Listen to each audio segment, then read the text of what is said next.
Hello, everyone. Welcome to episode 23 of Coast to Coast Lifestyles. I am here from the Mississippi Gulf Coast. Actually, today I'm in Alabama at a cute little Airbnb. And then Heather is joining us from East Seattle area in Washington. And I'm super excited. We're in our series about new construction. And we kind of did an overview. And if you guys didn't catch that, we've got some exciting things coming up, guest speakers and such. But today, Heather is going to give us an overview of common building misconceptions. And I'm super excited. Actually, I'm probably going to have a lot of questions at the end. So take it away, Heather. Tell us a few of the most common misconceptions when building a house. Sure. So there's really 5 different common misconceptions that I tend to focus on when it comes to questions that I get from people. And the first one is that it's always cheaper to build than to buy. And in reality, it's very strongly, it depends. Because depends on the market, depends on the quality, depends on the area, depends on the cost of materials, all that. So for kind of a better look into that, I actually did some research today. I looked at what the cost was to buy a new construction home, whether it was pre-purchase, like buying before it's fully built, or something that was literally brand new on the lot right there. So I was looking at that for the time frame, plus or minus 6 months that we bought the land, plus or minus 6 months for when our home was completed, and then plus or minus 6 months to like now. Like if we were to sell it today, what is the pricing difference? So I looked at homes that were actually like very similar square footage and similar geographical area. And what was super interesting is if we were to purchase a new construction house, back when we purchased the land in 2021, the cost per square foot was somewhere around like $420 to $700 per square foot, which is obviously a big gap. And then when the house was completed, the cost per square foot was roughly about $586 to about $760 per square foot. Okay. And then if we were to sell it now, it was about $600 per square foot to $800 per square foot.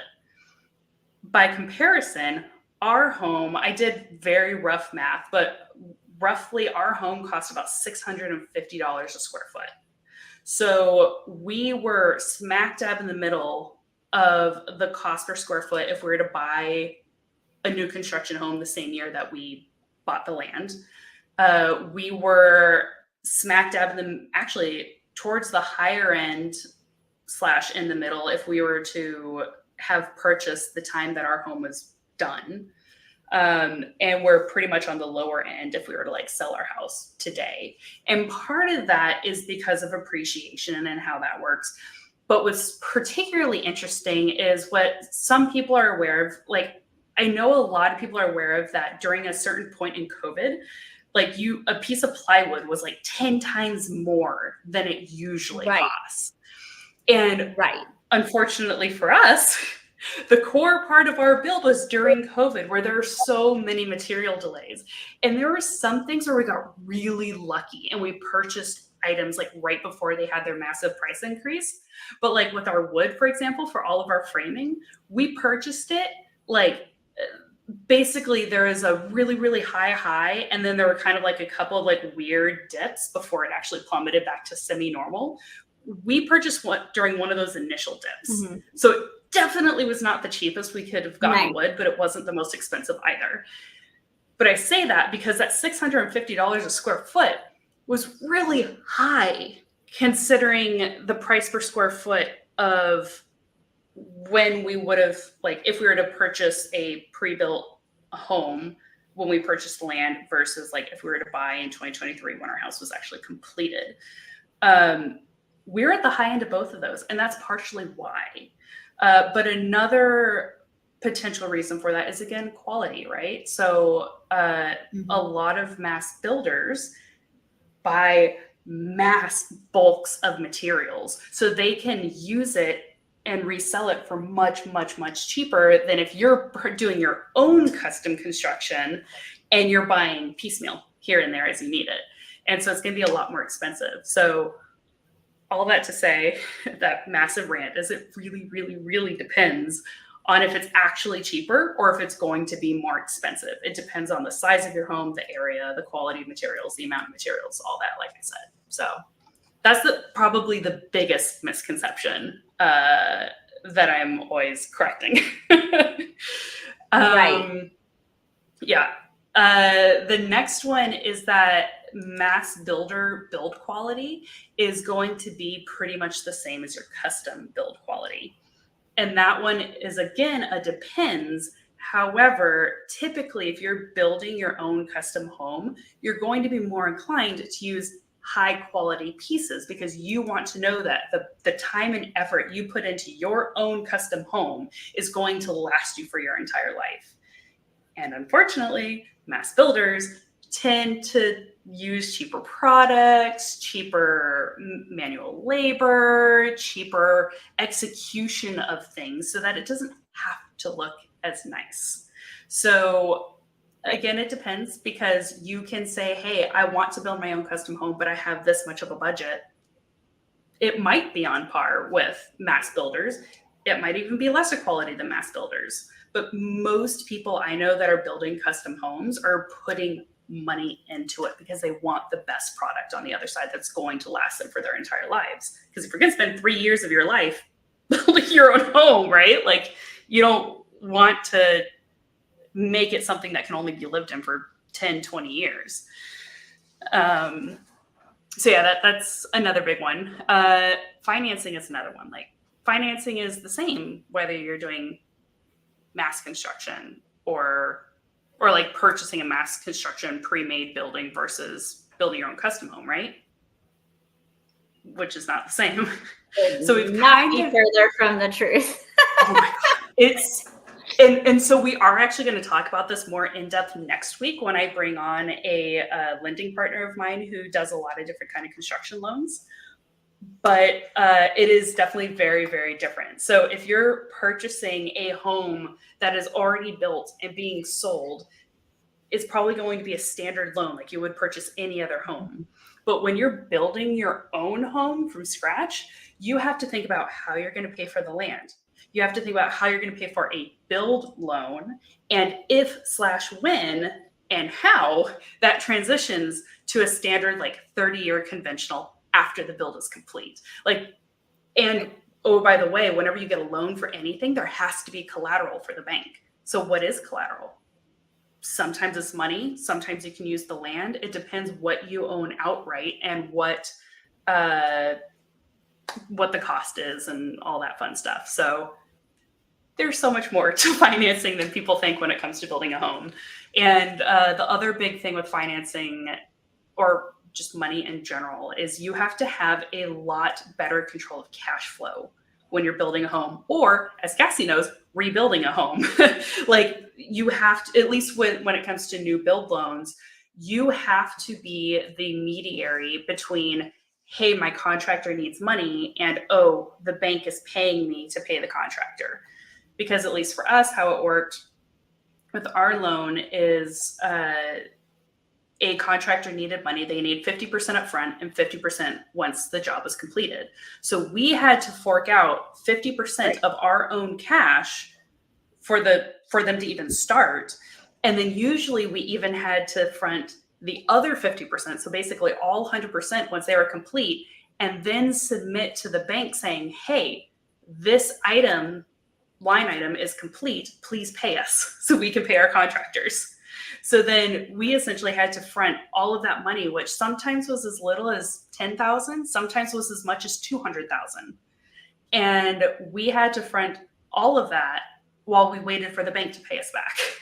So while I wouldn't say it's necessarily more than like a 20% down payment, you had to have a lot better control and tracking of your finances so that everybody knew who had gotten paid, who hadn't, where things went. Your bank needed to understand like, hey, we're going to be seeing lots of major withdrawals and deposits as well. So FYI, because we did get some fight back from our bank in the early years, and it took some time of us talking to them and educating them and telling them what was going on for them to be like, we got it. We understand, like, let us help you. So that part was interesting. Another one is how much control over the process you have, which we kind of talked on last week when we talked about the week before when we talked about like basic types of custom building.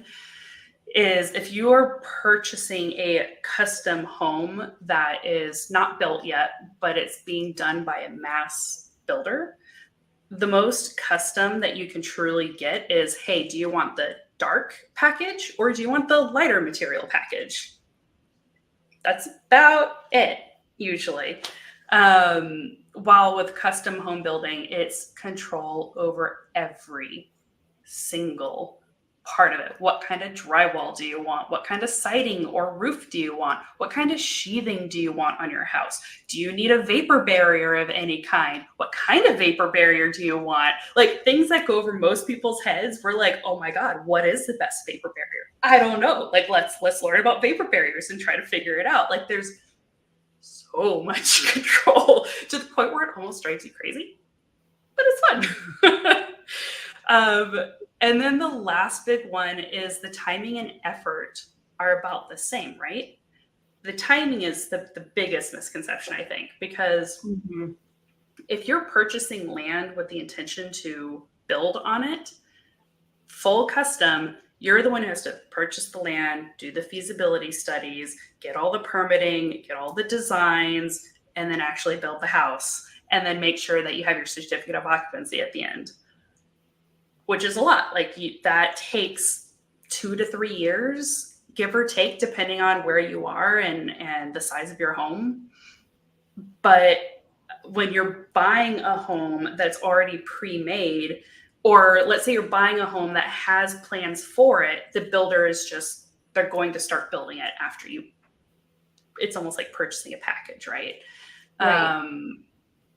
And at that point, they've already done the permitting, most likely. They've already done everything. They just need to actually build it, which can take anywhere from like 6 months to a year. So 6 months to a year versus 2 to 3 years is very different timing requirements, right? So you definitely need to have some more flexibility than you would if you were purchasing like a mass builder's new construction home. So that's kind of like the overview of the top 5. Yeah, the mass builds here. So, when you ride by a neighborhood and you see a sign and they're like now selling such and such subdivision, which we totally help people with, by the way. So if you ever are interested in a home like that, we can help. But they can literally have the entire house built in 3 to 4 months here. 3 to 4 months. Like it's crazy.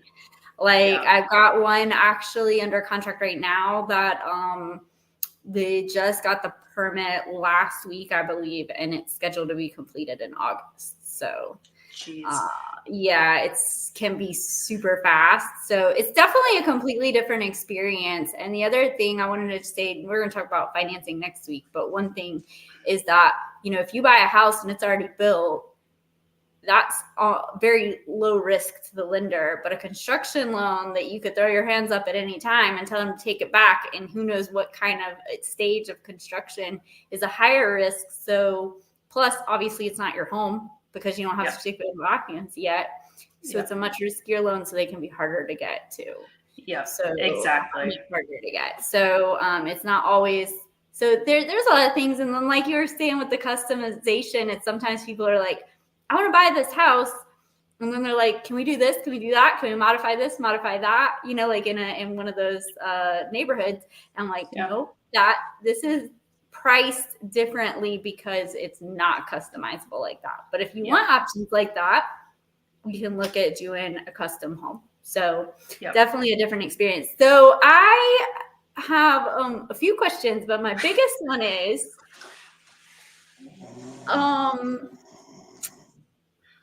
if you could rewind to the day you guys were having the discussion, we're like, yes, we are going to build, what is the number one thing you would have done different? Oh man, that is an amazing question. Or are you just like, it was perfect, there's nothing you would have done different? Oh, F no. Sorry, but F no.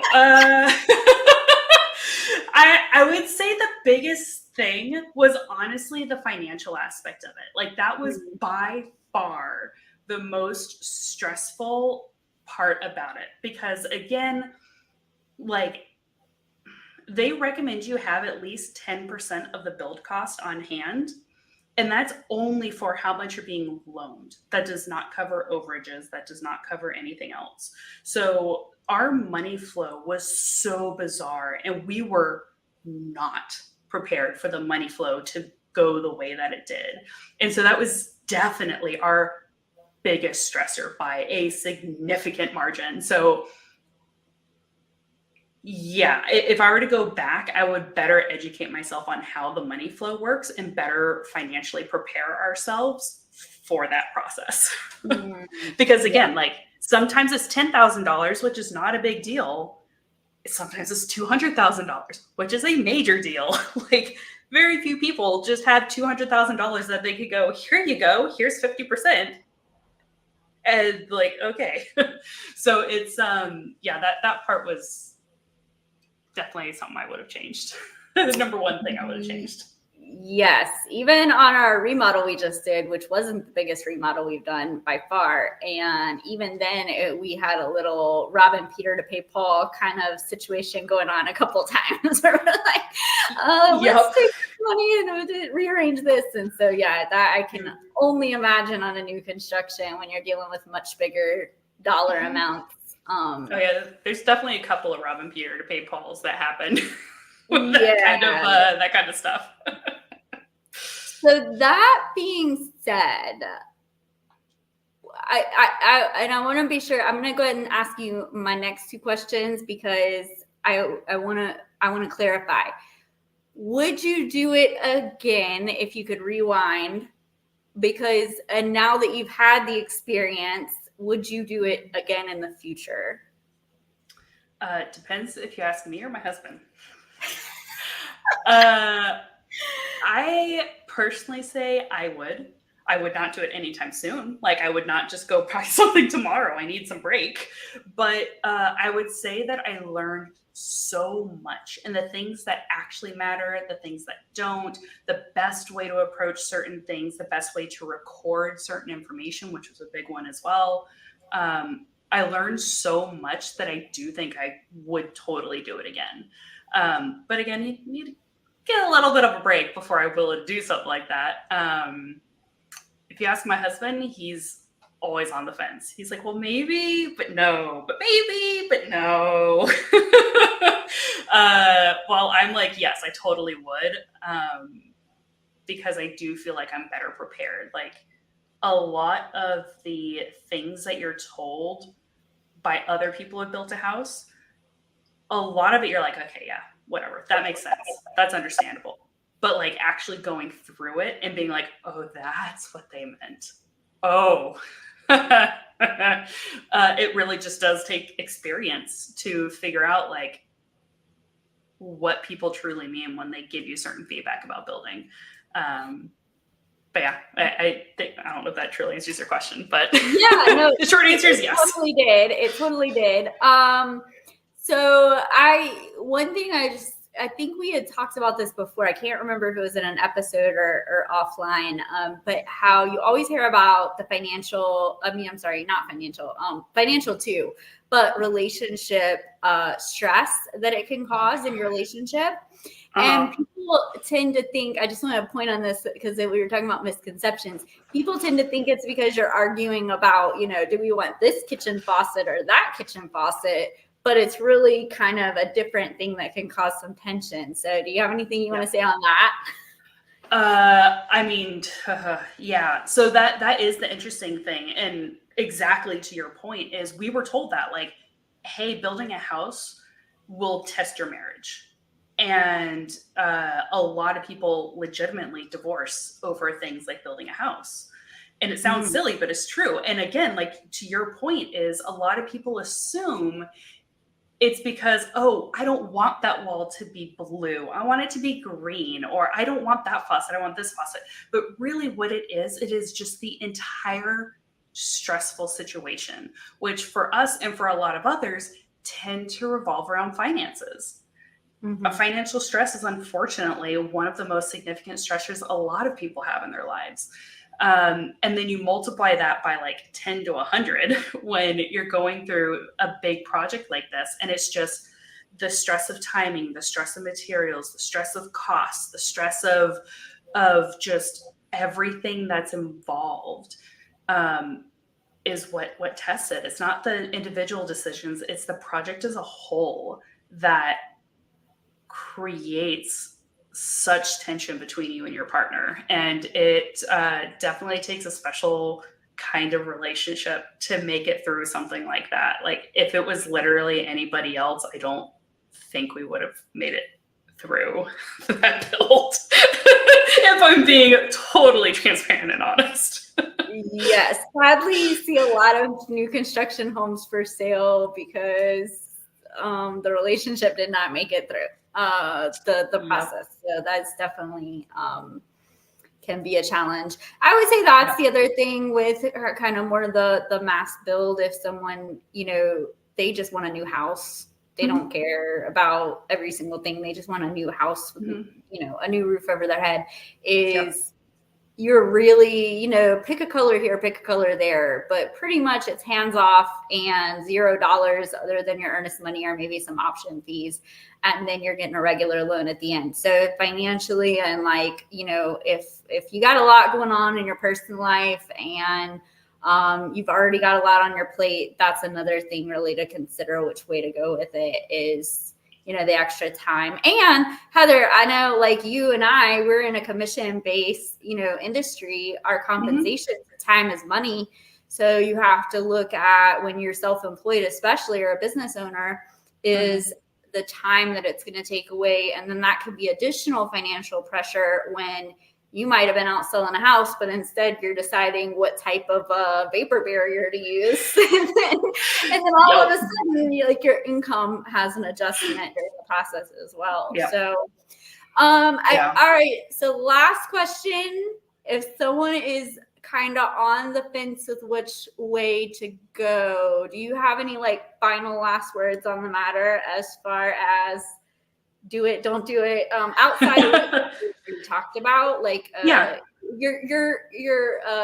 summary of your advice? I would say.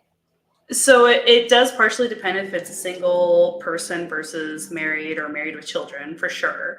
But I would say take a very realistic assessment of your needs and your timing.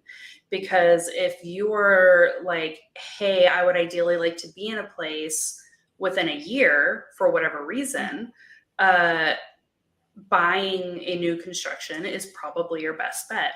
But if you're like, hey, I have literally no timing restrictions, I just want a beautiful forever home that I can call mine, then you could probably actually think about the custom build route. The other thing is money flow. So again, like if you're somebody who's used to, hey, I know that I make, let's say $5,000 a month, and I know I consistently have $2,000 a month or whatever going in and out, and you like it that way, you might want to think about doing a new build. But if you're somebody who can handle the variations of like, hey, I'm going to have 20,000 coming out of my savings this month, and then 50,000 coming out of my savings next month, but then I'm going to get 15 of it back because of the bank next month, and then I'm going to be spending another 20, and then I'm going to get back 30. Like if you are okay and able to track that information, then custom might be something that you can consider. It's the big and probably the quickest way to explain it is take a very realistic look at your needs, your timing, and your financial situation. And if things are flexible, and if you are flexible, by all means, think about going the custom route. And if you're in a relationship, make sure it's strong. But if you don't like variability or the unknowns for any of those situations, then just buying pre-built might be your best bet. So if you do need anybody to, like, I've had tons of people be like, this is something I think I want to do in the long run, and then they just pick my brain for like an hour. Yeah. If that's a situation you're in, please don't hesitate to call me. My number is on here. I am more than happy to talk you through it, to answer any questions you have. It's sometimes it's just your individual needs and just taking a realistic look at it. Yeah, well, as we kind of referenced earlier, next week we are coming back. Obviously, one of the key pieces is the financing, right? How you're going to pay for it, and paying for a home that's already built, new construction versus a custom home build could not be more different. Could not be more different. And so I'm excited to dive into that next week. Because that may also definitely, I like that we've got these and we can like sit, people can watch them in the future, right? When they're considering. Yeah. And so definitely excited to talk next week about really one of the biggest pieces of the puzzle for most people, which is the money. So I'm super excited about that. And we will see you guys same time, same place. Awesome. Bye.